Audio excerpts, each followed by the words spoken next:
Grinders. Poker winner just got ourselves a 10x in the $40 spin and goes. 400 for first place. Second and third get nothing. Here's the first hand. I'm playing a guy that I labeled a donkey, and this is a regular player that is pretty aggressive, playing quite a bit. So we'll see if these guys tighten up, or I'm assuming at the 40s they don't tighten up as much. On this isn't obviously it's a nice spin, but it's not a huge spin, so I'd assume them to play close to their standard poker. See if we can put on pressure in a couple spots.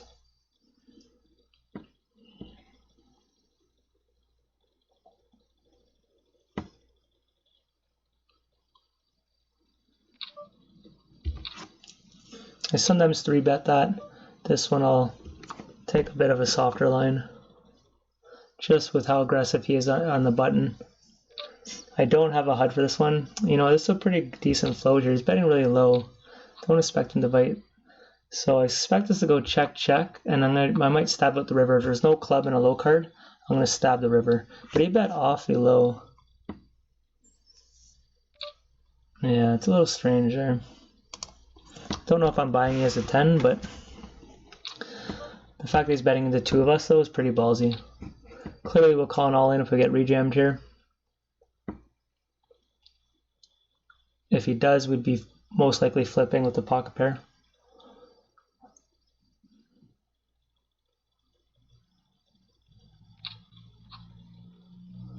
Okay, it's not a board you want to bet into two people.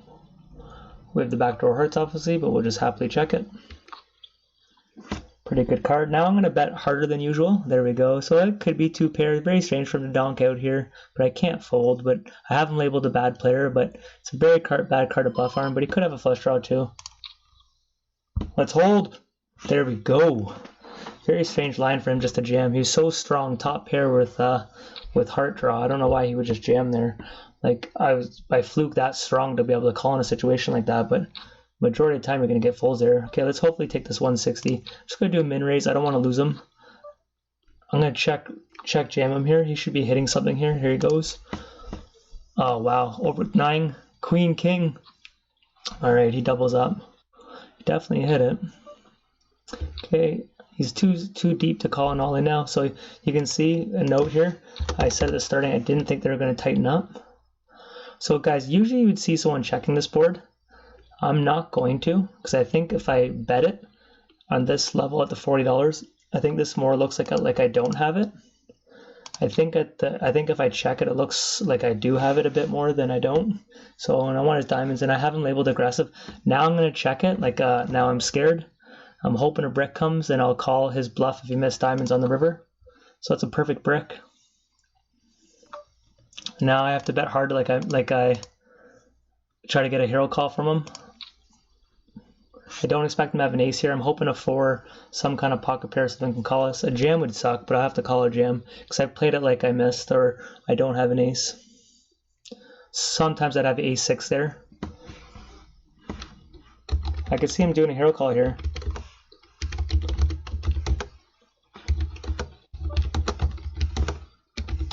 He thought about it. He might have been afraid that I hit the river like with a pair of 8s, wherever that was, yeah.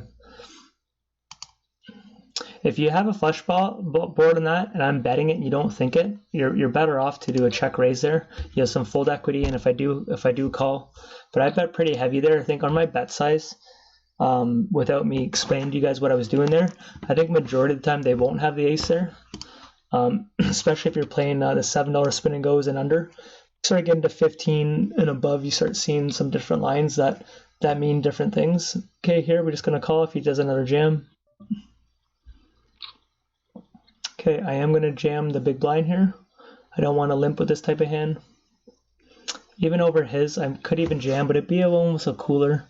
Here I'm just going to jam. I don't think ace-6 suit is strong enough to trap there. I don't want to limp. And then, because even if he does go all in, most of his range, I'm only about a 60% favorite. Here we have to call. Let's hopefully we're ahead. Okay, let's hold, guys. Wow, it's not a good start. All right, he's won 2 lucky all-ins. We're all back to even, 6s. So 6s, I probably will just limp. If he jams, then I'm going to call. Okay, 6s, I'm going to do a rejam here. some fold equity, 90 chips. I have no problem taking that down with not seeing a flop. It's a good little chunk of chips. It is a small blind, small pocket pair there. We're deep enough that here I'm gonna see if I can get away with a little raise here. Wow, so this is just so different how people 10x on lower stakes. You wouldn't just see all these jams here. We're not even playing flops. It's just any ace, any Broadway, any pocket pairs.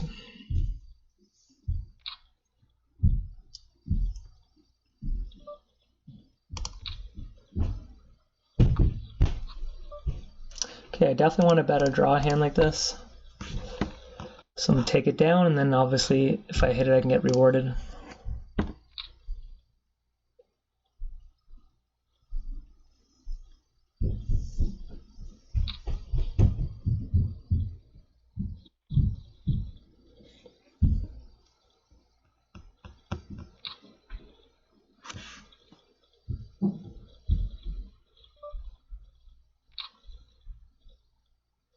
Okay, I'm going to jam this from the small blind if this big button folds here.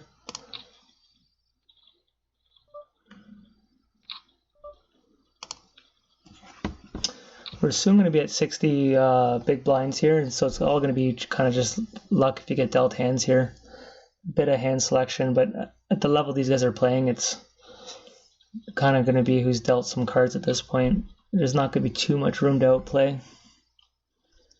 Couple limp in spots we might be able to do some stuff, but nothing crazy.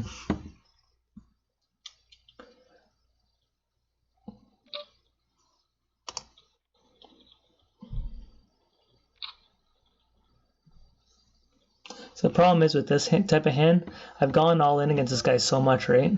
So I could be having like a super strong here, but he's going to jam so often.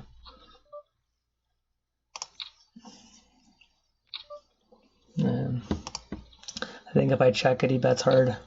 I'd rather lead out there. And he could be trapping there.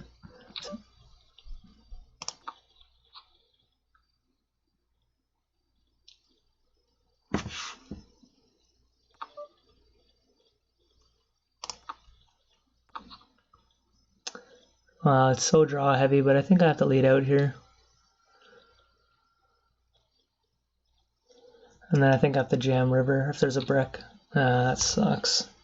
He's just beating me to it. If I had balls, I'd raise there. Okay, pocket twos, guys. This is fucking shit, but a big boy poker. I would have jammed. I can't call with twos, but I would have pushed them all in. Oh, we would have been flipping and it would have went bad once again. So that guy just saved us from being out of the tournament. Ace queen, I'm just going to jam it here. This guy's low enough, he should be able to call with a wide range. Now he knows I'm not punting though, so we're way ahead. That's the best type of hand for him to have. Let's hold. Fucking right. Okay, we are heads up versus someone that I believe we're significantly better at, but the blinds are going to be higher, very high. He's going to just play all-in poker. He's not going to want to play too many flops. I don't see him calling too often, so here I'm going to do advance for him. Okay, I want to keep his bluffs in. I'm just going to call. That's a bad card, but we're going to have to call it off. I don't see him ever having 10 king there. I wouldn't lead out. Jack king, 10 king. You know, I'm just going to check it. Oh, yeah. Go all in with 10 jack would be sweet. What could I get to call this here? Can I even get 120 out of him? 120 is pretty huge. You know what? I'll take even 80. You know what? 120. Nice. Did you have 10 jack? I don't think so, but ace 3. Look at that. And he let out on that. Okay, we'll call us all in here. Guys, let's hold. There we go. Hold it. There we go. All right. Oh, shit. Didn't mean to close that. But that was 400. Guys, thanks for watching. Peace.